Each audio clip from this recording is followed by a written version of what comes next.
Remember when I said today we would start building our amazing steampunk themed iron foundry building? I lied. But there's a good reason for that, because today we're actually going to go over every villager profession and the things that they have to trade you that are worth any kind of value. Because we have all of them here, and honestly, there are some really good ones and some hidden gems that you might not know about or have thought about. So stick around. I got some really good ones for you. And then we're actually going to start with the ones that I've kind of gone over a little bit before. We're going to summarize these really quick. And I want you guys to remember, we do have the C trades pack. So as you can see, if I go up to somebody I've not traded with yet, we can go through and see all of those trades. Go back to my trading hall episode if you would like to see more about that add-on pack that we're using. And now let's start with the librarian. It's no accident that we have more librarians than any other profession here, because they are probably the most important villager to have as part of your mid-game setup because of all the awesome things that they trade you. You can see here, I've marked on the signs all of the awesome things that they do trade us. For example, we can look at this dude right here. He's offering us a whole bunch of different kinds of enchanted books. We got Riptide, we got Respiration, Frostwalker, Aqua Affinity. They trade paper for emeralds. You could trade books to them for emeralds. And an even cooler trade is if you've discounted them where it only costs 1 emerald per bookshelf, and then 1 book you could trade for 1 emerald. You could buy a bookshelf for an emerald, turn it into 3 books, and trade it in right here. And you basically end up with an infinite loop of trading. You get 1 for 3 every single time, which is absolutely awesome. And these villagers, they can get almost every single enchantment in the game. There's only a couple of exclusive enchantments that they can't get, such as Swift Sneak, which is found in the Ancient Cities, and Soul Speed, which is found in Bastions in the Nether. Also, these guys are a great place to get lanterns for free. Well, not for free. It might as well be free. You don't have to spend materials on crafting them. And the same thing for glass. If you don't want to waste time smelting glass, buy some every so often from your villagers, and you'll find that you have a big supply of glass in no time. We have, I think, like a whole double chest full of it just from doing trades with these guys over time. And these next 3, we're going to go over all together, because this is actually a really powerful trade as well. Maybe one of the most powerful trades when you do like we've done here, and you've combined your trading hall with an iron farm. And that is the fact that we can trade 1 iron for 1 emerald. 1 iron for an emerald is a super overpowered trade, because it basically turns this iron farm into an emerald farm. All we do is we go empty out our chests every so often. We come through and we trade with all these guys. And if you're wondering how we have all these trades 1 for 1 like this, it's because we've done maximum discounts on our villagers. So that way they offer us those 1 for 1 trades for all of the things that we care about. Also, in this case, your armorers will trade you for diamond leggings, chest plate. Also, some will have boots and helmets. Unfortunately, this is a parity difference between us and Java Edition. If you play or have played Java, you might know that you can actually trade for all 4 armor set types with 1 villager. Unfortunately, you cannot do that with Bedrock. You only have 2 of these master level or higher level trades. You don't have 4 like Java Edition does. But with a few villagers available to you, you can get everything. Like this guy right here, my last guy, ended up having boots on him. So we can get an infinite amount of all of our armor types now. We do not have to spend diamonds on it. And the same thing goes with your toolsmiths here, kind of same deal. Also, they'll have bells that they sell you. They will also have all of your diamond tools. Good place to get yourself a bunch of diamond pickaxes if you're going to work on a big project and you want to have a lot of them available. And then finally, your weaponsmiths are here as well. They will offer a lot of the same trades, but of course they will have a sword, and they will also have axes that'll typically have a offensive type enchantment on them. You'll see Bane of Arthropods or Smite, or even Unbreaking on some of them as well. Next is the butcher. This guy, he's honestly pretty useless, but trying really hard to find some sort of value. There's a couple of things that you could want to trade with him. First of all, you can get cooked pork chops. 1 emerald for 5 cooked pork chops is honestly not that bad of a deal to get yourself a little bit of cooked food that's at a higher tier. Like, cooked pork chops are one of the best foods in the game. Also, even though none of these guys have it, you can have a low level trade here to trade raw chicken for emeralds as well. So if you have yourself a chicken farm and it doesn't automatically cook the chicken, you can use the trade here to get yourself a little bit of extra emeralds, especially if there's a smoker in the village that you're working in. And that's the profession block for this guy, by the way, is the smoker. Next on our list is the cartographer, and these guys are surprisingly useful. There are many good trades here, especially if you prefer in-game methods of finding things in your world. They do use the cartography table, which we used in an earlier episode this season. And if we hop in, you can see they do have that paper trade, just like the librarians. You can get empty maps from them for pretty cheap too. And they do have a special trade here, the glass pane trade. Why is this so special? Because you can create another infinite trade loop here. You can buy yourself 4 glass for 1 emerald over there. And then if you discount these guys all the way, these ones are not, but if you do discount them all the way, you can then craft those glass blocks into glass panes and then trade 1 for an emerald here. So it's another nice little infinite trade loop that you can create for yourself to get tons of emeralds and not have to go manually gather or even create a farm for the emeralds themselves. Also, Ocean Explorer map. This will take you to the nearest Guardian Temple, and Woodland Explorer map will take you to the nearest Woodland Mansion. If you want to find these things without using chunk base or any out of game type things or having to just randomly search around, this dude right here is your best friend.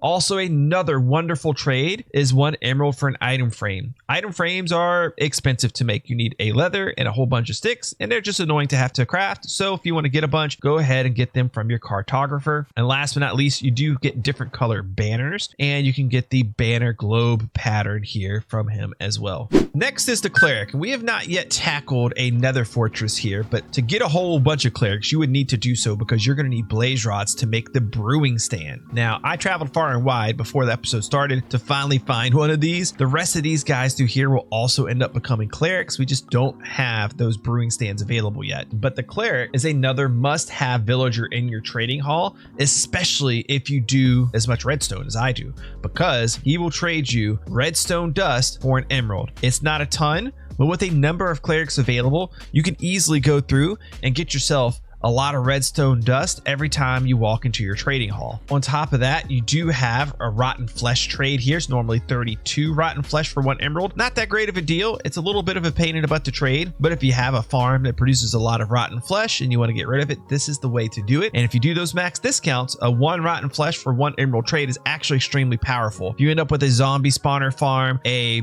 zombie piglin farm for gold, or a general mob farm, this is a way to get yourself a lot of emeralds without having to spend all of your iron like I've been doing here. Also, some other powerful trades here as well. You can trade gold for emeralds. If you do have a gold farm and get you a ton of gold, or you would like to trade it, you could buy yourself lapis, which isn't that big of a deal.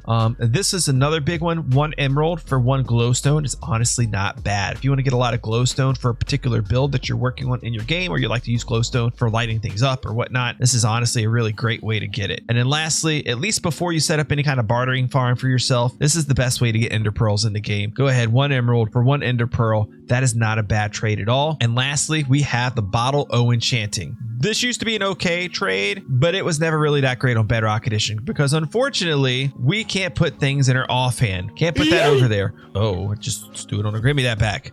On Java Edition, it's not that bad. You would fill your hand with a whole bunch of bottles of enchanting, put your tool in your offhand, and you could throw these down and mend your tool up really quickly, which was very nice. But nowadays, you do have Skulk that kind of does a similar thing and is a whole lot easier to get in mass than this. So bottle of enchanting, not that great anymore. Next, we got to talk about another one of the most powerful villagers in the game, and that is the farmer. We're actually going to roll one of these guys really quick because I happen to know that this guy doesn't have all the trades that I want. But let's talk about their trades really quick, because the farmer, if you're not doing villager discounting by like changing them back and forth into zombies and that sort of thing, the farmer is actually the most valuable villager in the game, I think, because he will trade you for carrots, potatoes, wheat, and beetroot as the first level trade. So any one of those 4, which you can very easily set up an automatic farm for using a villager farming method that we will go over later, where you will get a lot of crops very quickly.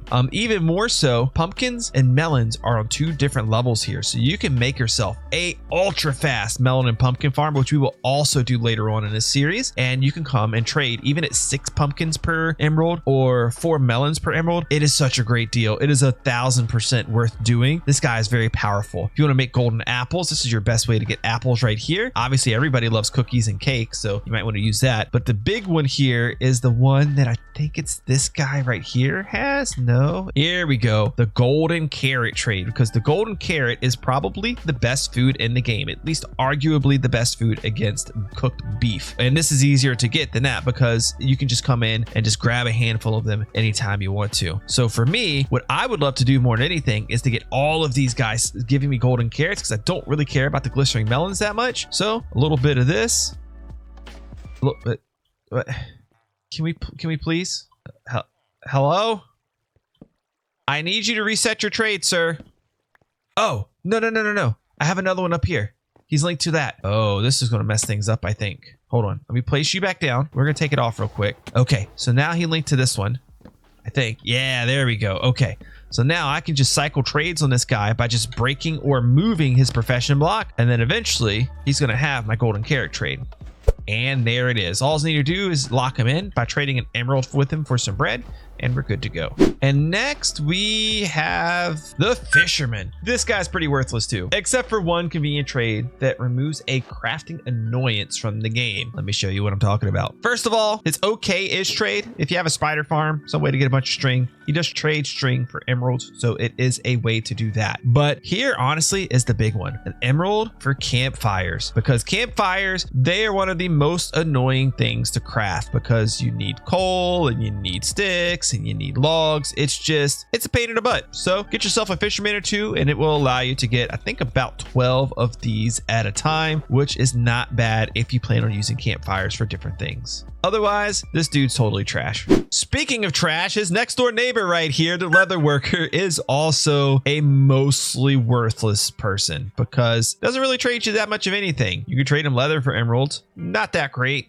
You can get some dyed leather tunics or leather armor from him. Not that you can't dye these things yourself, but if you want somebody to sell you clothes in your world, then this is where you would do it. Really, the only thing of any value here is something that this one doesn't have. Does he have it? Yes, there we go. It is the saddle. This is the only reliable way to get saddles outside of making a raid farm. You can make a raid farm to get saddles because you get them from the Ravagers. Otherwise, the only way to find a saddle is to find it luckily in a chest. So if you want to get a bunch of saddles for something, get yourself a leather worker. Yeah, I know it's a stretch. He's not really that good, is he? And if you thought those last two villagers were worthless, you don't get much more worthless than this. This is a shepherd. Oh man, I can't even try to say good things about the shepherd. You can trade him wool for emeralds if you have a wool farm and you're lucky enough that he has the color wool that you want to trade. That's great. Or if you just want a random color wool and you happen to get lucky to be one that you like a lot, he might trade that too. You can get paintings and banners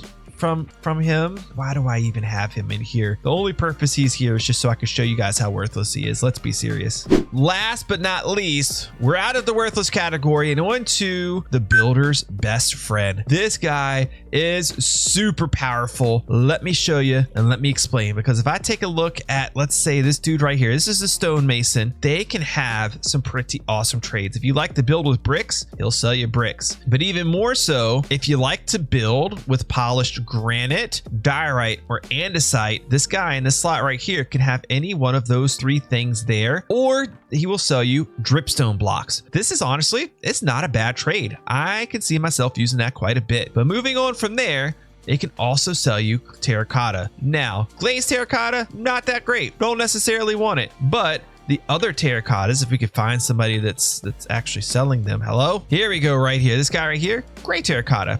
That's a nice color. I can see myself using that in pathing. This guy right here, this dude right here, cyan terracotta, best terracotta in the game. So to be able to get terracotta without having to go mine it up in a mesa or make it out of blocks of clay, this is honestly not that bad. But this is not the best trade that this guy has. The best trade is sitting right down here. It is a block of quartz. Now you can get quartz, of course, by going and mining it up in the nether and bringing it back. But quartz is the kind of expensive recipe, especially for how much of it you might want to use.